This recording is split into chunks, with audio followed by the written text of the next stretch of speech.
Muy bien, en este video les mostraré cómo resolver un triángulo rectángulo a partir de la aplicación de razones trigonométricas y otras propiedades. Aquí tenemos, por ejemplo, que el seno de un ángulo está definido como la razón entre el cateto opuesto y la hipotenusa, y su razón trigonométrica recíproca es la cosecante, que es simplemente invertir el orden de los dos términos de la razón. En este caso nos quedaría hipotenusa sobre cateto opuesto. El coseno de un ángulo es el cateto adyacente sobre la hipotenusa. Invirtiendo el orden nos quedaría la secante del ángulo, que sería hipotenusa sobre cateto adyacente, y la tangente es el cateto opuesto sobre el cateto adyacente, cuya recíproca es la cotangente, que sería cateto adyacente sobre cateto opuesto. Aquí tenemos un triángulo estándar. Hay un ángulo de 90 grados que se ubica en el vértice C, la hipotenusa, que sería C minúscula. Tenemos un vértice A, un vértice B.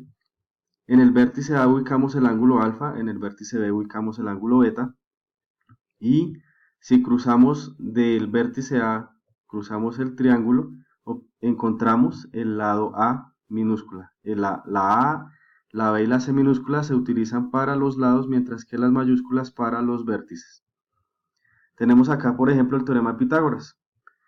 Y la fórmula del perímetro, que es la suma de las medidas de los lados, y la fórmula para hallar el área. En este caso sería base por altura sobre 2, pero la altura es el cateto A.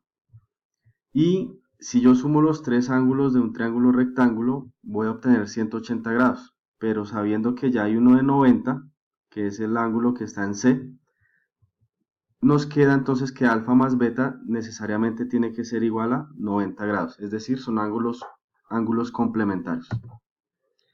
Aquí tenemos un ejemplo de cómo resolver un triángulo rectángulo y vamos a determinar su área y perímetro. Con resolver nos referimos a encontrar los lados y los ángulos que hagan falta. Entonces acá, por ejemplo, busco una razón trigonométrica que me permita relacionar los datos conocidos con alguno de los datos que faltan. Entonces, por ejemplo, yo podría usar seno de 30 grados, sería el opuesto, en este caso 6, sobre la hipotenusa, que es C. Lo importante es que cuando yo plantee la razón, solamente me puede quedar un dato desconocido. En este caso, el dato desconocido es la hipotenusa C. Y por ende, yo puedo despejar ese valor. Entonces C pasa a multiplicar al seno de 30 grados. Y luego el seno de 30 grados pasa a dividir al 6.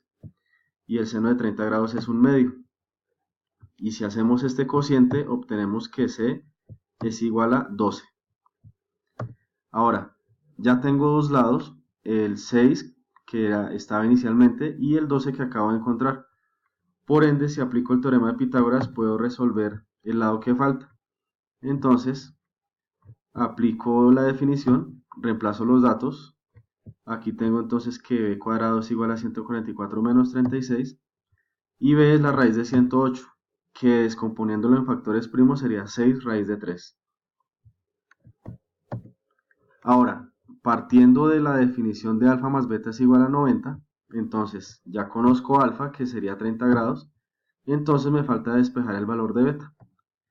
Por ende, el valor de beta es 60 grados. Aplicando la fórmula de perímetro, entonces tengo A más B más C, reemplazo los datos que ya he hallado y el que me había dado el problema, sumo términos semejantes, en este caso 6 y 12, y eso me da 18 más 6 raíz de 3. Por último, aplico la fórmula del área de un triángulo. Entonces obtengo acá base por altura sobre 2, es decir, cateto A por cateto B sobre 2. Reemplazo los datos. Aquí podría simplificar 6 sobre 2, que me da 3, y multiplicado por 6 da 18.